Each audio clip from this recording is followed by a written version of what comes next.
नमस्ते दोस्तों, मैं सच्चिदानंद यादव एहसास नशा मुक्ति केंद्र में डायरेक्टर हूं और आज मैं अपने अनुभव के बारे में शेयर करूंगा। अब मेरी संस्था पिछले 6 सालों से काम कर रही है। अब तक हम लोग 15,000 से ऊपर मरीजों का इलाज कर चुके हैं और मेरी संस्था का अनुभव बहुत ज़्यादा है। मेरे लगभग 30 से 40 कर्मचारी हमारे यहाँ काम करते हैं। पूरे एक टीम है हमारे यहाँ और पूरी अनुभव की डॉक्टरों की टीम है। हमारी संस्था गोरखपुर में, इलाहाबाद और लखनऊ में काम करती है और संस्था बहुत बड़े पैमाने पर काम करती है। ऑल इंडिया स्तर पे काम करती है हमारी संस्था और हमने अब तक 15,000 से जो बताया 15,000 से ज़्यादा मरीजों का इलाज कर चुका हूँ। हमने ऐसे मरीजों का इलाज किया है जो मरीज नशा नहीं छोड़ना चाहते फिर भी हम वो नशा उसको छुड़ाए हैं और छुड़ा के घर भेजे हैं और एक अच्छी लाइफ जी रहे हैं। ऐसे बहुत से मरीज बहुत जगह से इलाज करा के आए, बहुत बिल भी ठीक नहीं हुआ, फिर भी हमने उस मरीज का इलाज किया और वो आज मरीज फिर भी ठीक है। तो हम एक अच्छा माहौल देते हैं, एक अच्छी काउंसलिंग सेशन तैयार किए हैं कि जैसे पेशेंट को ज़्यादा ठीक किया जाए। अभी आता है पेशेंट कहते हैं लोग कि नशा मुक्ति केंद्र में मारा पीटा जाता है। सर ऐसा कुछ नहीं होता है कि हमारे यहाँ की मारपीट नहीं किया जाता है। अब पेशेंट जो नशा नहीं छोड़ता है वो घर जाके वो बवाल करता है, कहता है कि हमको ऐसा किया वैसा किया, ऐसा कुछ नहीं था। जो पेशेंट नशा छोड़ना चाहेगा, जो पेशेंट नशा छोड़ दिया है उससे जाकर पूछो कि कैसे रहो तुम, कैसा रहा, तो बोलेगा कि अच्छा होने के लिए थोड़ा सा कष्ट सहना पड़ता है। अब बहुत लोग कहते हैं कि खाना अच्छा नहीं मिलता है, फिर कहते हैं कि बंद कमरे में रखा जाता है। सर इसके पीछे रीजन होता है, पेशेंट बंद कमरे में रखने का पीछे रीजन है खान पानी में थोड़ा तेल मसाला कम कर दिया जाता है ताकि पेशेंट को हाइजीनिक व्यवस्था वो ना हो ताकि पेट में बीमारी फैले और वो हमेशा सर दर्द बुखार और ऐसे पीड़ित रहे। तो अगर वो पीड़ित रहेगा तो ना उसकी मेरे पर काउंसलिंग इफेक्ट करेगी, ना वो हमारे सेशन पे आ पाएगा। तो उसको स्वस्थ एक लाइफ देनी होती है, स्वस्थ जीवन जीना पड़ता है, इसलिए उसको थोड़ी सी खान पान में कमी की जाती है और खाना तो भरपूर भर पेट मिलता है उसको हमारी संस्था में। तो हमारा एक अनुभव है, लंबा चौड़ा अनुभव है हम लोगों का और हम उसका बहुत लाभ लेते हैं और लोगों को भी लाभ देते हैं। अगर आप पे भी कोई नशे से पीड़ित है तो अभी आप भी हमसे सेवा ले सकते हैं। अब मैं आपको बताता हूँ ऐसे एक पेशेंट है जो बहुत मतलब LLB किया हुआ है, UPSC की तैयारी करता था बंदा और UPSC की तैयारी करते करते वो इंटरव्यू में फेल हो गया। वो उसके पीछे तो वो हताश हो गया और फिर उसने क्या किया कि उसने वो ड्रग्स का सहारा ले लिया।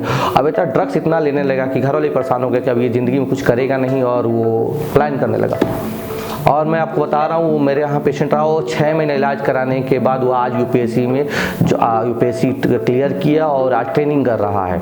मैं नाम नहीं बताऊँगा, बहुत ऐसे व्यक्ति आते हैं, पढ़े लिखे व्यक्ति, अच्छे घर परिवार होते हैं, क्योंकि हम उसके व्यक्ति को गोपनीयता बनाए रखते हैं। हम उसको प्रकाशित नहीं कर सकते पेशेंट का।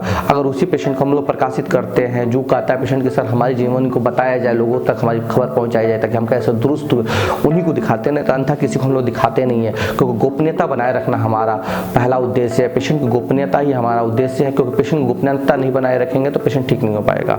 क्योंकि हर व्यक्ति का मान और सम्मान और इज्जत होती है और उसी को बनाए रखना जरूरी होता है।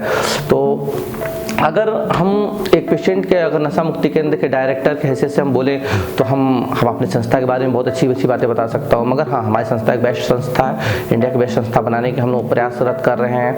हमारा अनुभव भी लंबा चौड़ा है, हमारा टीम भी बहुत अच्छी है, हमारे यहाँ साइकोलॉजिस्ट रहते हैं, साइकाट्रिस्ट भी अच्छे हैं और हमारी एक साइकाट्रिस्ट की लंबी टीम है, पैरिस्ट है, जो पेशेंटों को अच्छी दवाइयाँ प्रोवाइड करती है और उनको अच्छे इलाज की जरूरत है। अच्छे काउंसलर हैं जो पेशेंट को समय समय पर काउंसलिंग करते हैं, योगा थेरेपिस्ट हैं जो पेशेंट को योगा कराते हैं।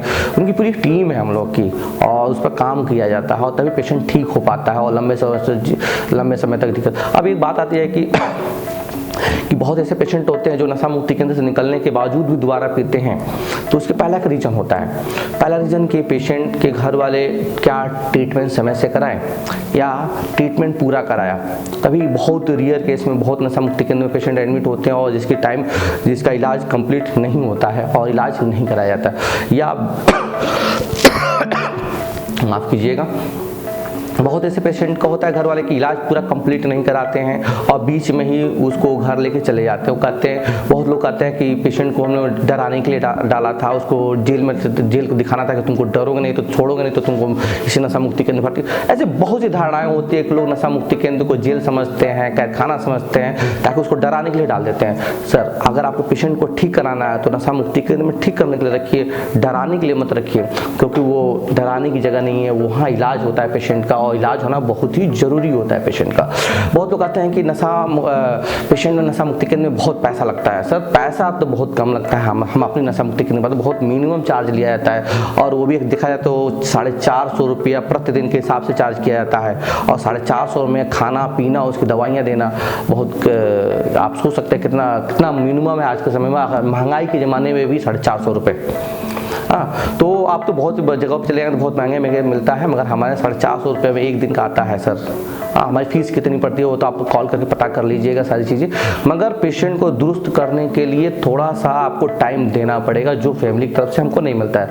किसी भी नशे को छुड़ाने के लिए 3 चीज़ों की ज़रूरत होती है।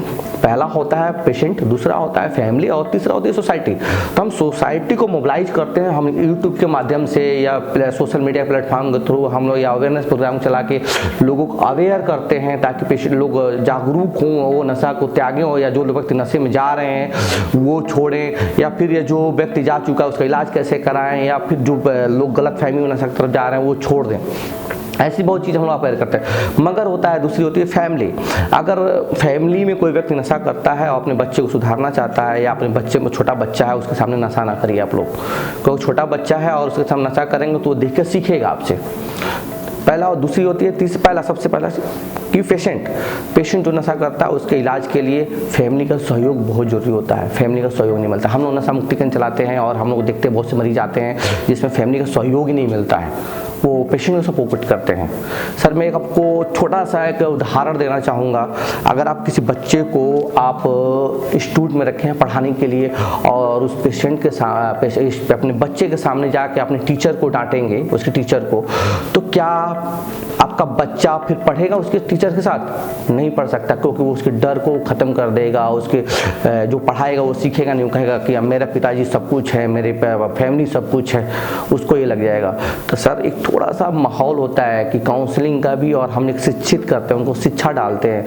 जो काउंसलिंग का मेथड है उनको शिक्षित करना है हमें। ग्रुप जो सेशन होता है उसमें पेशेंट को अलग अलग चीज़ें सिखाई जाती हैं, जिससे पेशेंट थोड़ा मोटिवेट हो सके। जिसे कहते हैं एमिटी थेरेपी, जिससे मोटिवेशनल थेरेपी कहते हैं, उसको दिया जाता है ताकि पेशेंट को अंदर से मोटिवेट हो और वो नशे की तरफ छोड़ने की तरफ बढ़ सके।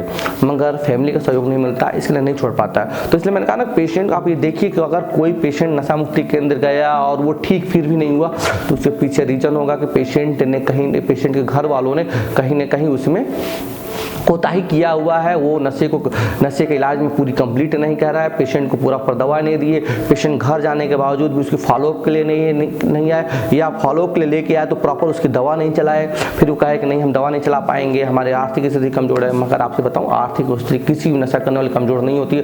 क्योंकि इसलिए नहीं होती है कि पेशेंट एक महीने में कम से कम 15 से 20 हज़ार का तो पी ही जाता है। एक न्यूनतम जो होता है, सबसे न्यूनतम जो होता है 15 से 16 हज़ार रुपये, 20 हज़ार रुपये तक वो पी जाता है महीने का। वो सिर्फ शराब पी जाता है जनाब, और उससे कम पैसे में पेशेंट का इलाज हो सकता है। और दूसरा चीज़, घर में अगर किसी घर में नशा करता है और पेशेंट वो दुरुस्त हो गया और वो सही हो गया, तो आप सोचिए उस घर में कितनी प्रगति आएगी, कितनी शांति आएगी, घर में कितनी सुख आएगा, समृद्धि आएगी, और आने वाला भविष्य कितना दुरुस्त हो जाएगा। आप सोचिए, हम लोग एक ही उद्देश्य करते हैं कि अगर 100 मरीज आया तो कम से कम 10 मरीज ऐसे हों जो ठीक हो जाए। क्योंकि हम 10 मरीज से इसलिए अपेक्षा कर रहे हैं कि वो 10 ही घर वाले होते हैं जो हमें सपोर्ट करते हैं जनाब। जो घर वाले अधिक से अधिक घर वाले सपोर्ट ही नहीं करते हैं, वो सिर्फ हमारा रख देते हैं, कहते हैं आपको पैसा दे दिया, आप जैसे चाहो इलाज करो।